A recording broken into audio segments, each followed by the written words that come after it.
Un visage du passé, la rencontre inattendue de Cristiano Ronaldo. Le Santiago Bernabéu débordait d'énergie. Des milliers de voix ont fusionné en une seule, scandant le nom de leur héros, Cristiano Ronaldo. Avec le numéro emblématique 7 sur le dos, il se déplaçait sur le terrain comme une force de la nature, chaque pas témoignant d'années de dévouement acharné. Mais cette nuit-là, quelque chose d'inattendu l'a détourné de sa concentration. Alors qu'il courait sur le côté pour boire une petite gorgée d'eau, son regard se tourna vers la foule. Au début, ce n'était qu'une mer de visages, un flot d'excitation et d'admiration. Mais ensuite, un visage se détacha, transperçant les milliers de personnes comme un fantôme venu d'une autre vie. Une femme âgée était assise tranquillement parmi les supporters, ses cheveux gris illuminés par les lumières du stade. Son expression était un mélange de fierté et de quelque chose d'autre, quelque chose de plus lourd, presque triste. Sa vue a envoyé une onde de choc dans l'esprit de Cristiano, le ramenant à un passé qu'il avait longtemps laissé derrière lui. En un instant, il n'était plus le footballeur légendaire de la grande scène du Bernabéu. Il était redevenu un jeune garçon, debout dans une petite salle de classe à Madère, tenant un ballon usé et osant rêver au-delà de ce que le monde lui disait être possible. Il pouvait entendre sa voix comme si elle se tenait juste à côté de lui. Le football ? Ne sois pas stupide, Cristiano. Ces mots étaient tranchants, dédaigneux. Cela ne mettra pas de nourriture sur votre table. Concentrez-vous sur quelque chose qui compte. Chaque syllabe avait transpercé son jeune cœur comme une lame. Alors que d'autres enfants étaient encouragés à rêver de devenir médecin, ingénieur ou enseignant, ses rêves étaient ridiculisés. Tu n'arriveras jamais à rien avec ce ballon. À l'époque, ces mots semblaient être un mur incassable entre lui et l'avenir auquel il aspirait. Mais maintenant, sous les projecteurs de l'un des stades les plus vénérés au monde, Cristiano a compris quelque chose. Ce mur ne l'avait pas arrêté, il l'avait seulement rendu plus fort. À chaque matin froid dans les rues de Madère, à chaque lutte, à chaque moment de doute, il s'était accroché à une conviction inébranlable, son destin était entre ses mains. Et maintenant, ce même professeur qui avait autrefois rejeté ses rêves était assis devant lui, regardant le garçon dont elle avait douté devenir l'un des plus grands footballeurs de l'histoire. Cristiano a ressenti une vague d'émotion, surprise, nostalgie, mais pas de ressentiment. Au contraire, il éprouvait un étrange sentiment de gratitude.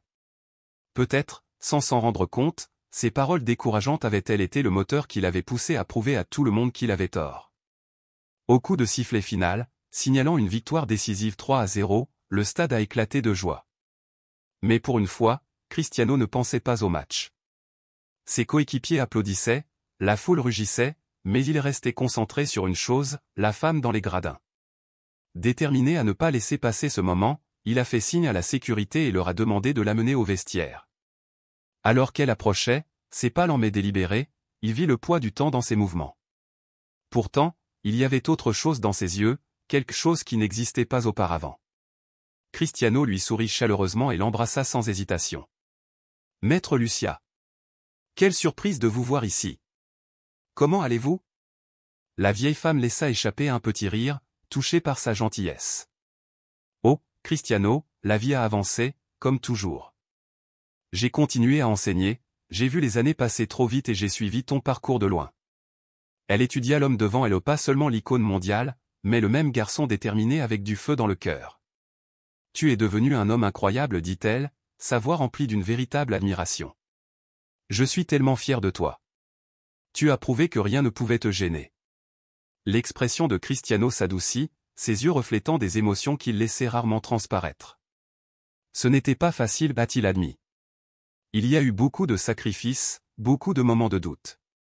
Mais je n'ai jamais cessé d'y croire. » Une ombre de regret traversa son visage. Prenant une profonde inspiration, elle prononça enfin les mots qu'elle portait depuis des années. « Cristiano, je te dois des excuses. » Sa voix tremblait légèrement. « J'aurais dû te soutenir. J'aurais dû voir la passion dans tes yeux au lieu d'essayer de te faire abandonner. J'avais tort et je suis vraiment désolé. » L'espace d'un instant, le silence s'installa entre eux. Puis Cristiano sourit un sourire sans amertume, rempli uniquement de compréhension. « Ne vous inquiétez pas, professeur. Peut-être que j'étais trop têtu pour mon propre bien. Mais d'une certaine manière, vous m'avez aidé plus que vous ne le pensez. » Les larmes lui montèrent aux yeux.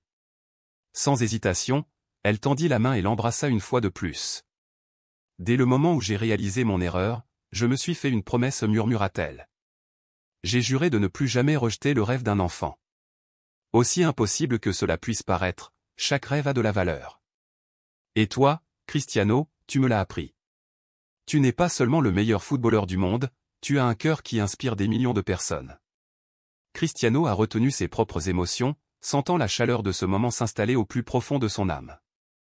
Dans cette étreinte, le passé et le présent se sont entrelacés, non pas comme une bataille de regrets et de triomphes, mais comme une leçon apprise ou une leçon à laquelle les rêves, aussi farfelus soient-ils, valent la peine d'être crus. Et à ce moment-là, Cristiano savait que cette nuit l'avait changé pour toujours. Cristiano ferma les yeux pendant un bref instant, laissant le poids de ses mots s'installer dans son cœur. Lorsqu'il la regarda à nouveau, il y avait de la chaleur dans son regard, une gratitude tacite transparaissant. « Merci, professeur.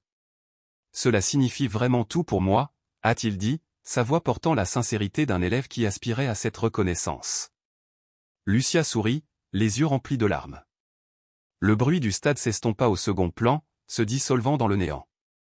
Dans cet instant fugace, ils n'étaient que deux, face à face, réconciliant un passé rempli de malentendus et de regrets tacites.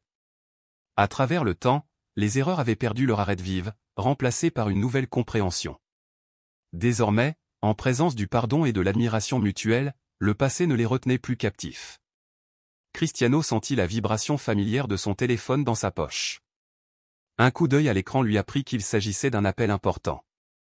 Avec de douces excuses, il a assuré à Lucia qu'il reviendrait sous peu. Elle hocha la tête avec un sourire patient, le regardant s'éloigner pour répondre. À son retour, il la trouva arborant un sourire doux, presque mélancolique. Pourtant, derrière ses yeux persistait une ombre, une mélancolie tranquille, comme si elle regardait quelque chose de trop beau pour durer. Elle l'étudia attentivement, prenant en compte chaque détail de l'homme devant elle, comme si elle luttait pour le réconcilier avec le garçon rebelle qu'elle avait jadis grondé en classe. « Tu es devenu un homme extraordinaire, Cristiano, murmura-t-elle en secouant la tête avec incrédulité. Je n'aurais jamais imaginé te voir comme ça. Je suis si fier de toi, de ne pas abandonner, d'avoir prouvé au monde que les rêves deviennent réalité. Votre détermination est une source d'inspiration pour tous ceux qui vous admirent. » Cristiano déglutit malgré la boule dans sa gorge. L'émotion s'enfla en lui alors qu'il lui tendait la main, son contact ferme mais doux. Avec un sourire sincère, il a dit, « Maître, j'adorerais vous emmener dîner. Parlons, rions et rappelons-nous le bon vieux temps. » Qu'en dites-vous ? Les yeux de Lucia s'écarquillèrent de surprise. Pendant une fraction de seconde, la joie les envahit, mais tout aussi rapidement, quelque chose d'autre prit la place. Une hésitation silencieuse. Un chagrin tranquille. Le poids de la réalité pesait sur ses épaules, lui rappelant une vérité à laquelle elle ne pouvait échapper. Son sourire s'effaça alors qu'elle baissait les yeux. « Aujourd'hui, je ne peux pas, Cristiano. »« Peut-être une autre fois, » murmura-t-elle, même si sa voix trahissait le mensonge dans ses mots. « Pourquoi pas ?» il appuya doucement. « Il n'est pas nécessaire que ce soit quelque chose d'extraordinaire. Je veux juste passer plus de temps avec toi. » Lucia hésita avant de se lever lentement. « Je dois vraiment y aller.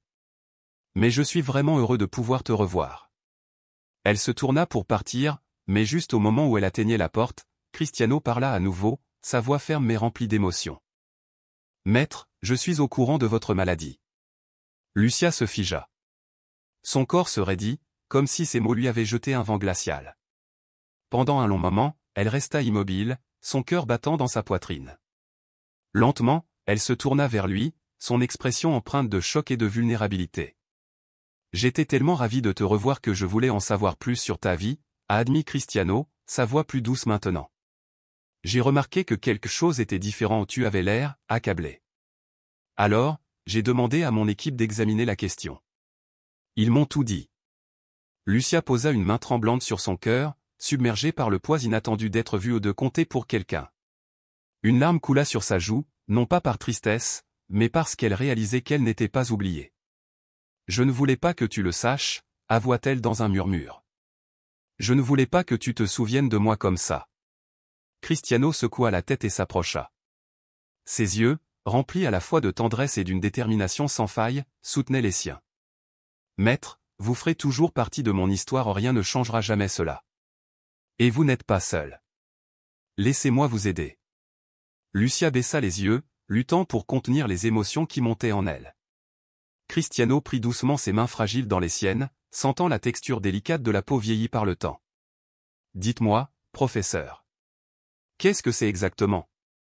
Lucia inspira profondément, comme si elle rassemblait la force de prononcer les mots à haute voix. Lorsqu'elle parla enfin, sa voix contenait à la fois l'acceptation et la résignation. C'est sérieux, Cristiano. Sa voix tremblait, chaque syllabe alourdie par le fardeau qu'elle portait seule. Les médecins disent qu'il s'agit d'un cancer avancé. Ils ne peuvent pas faire grand-chose.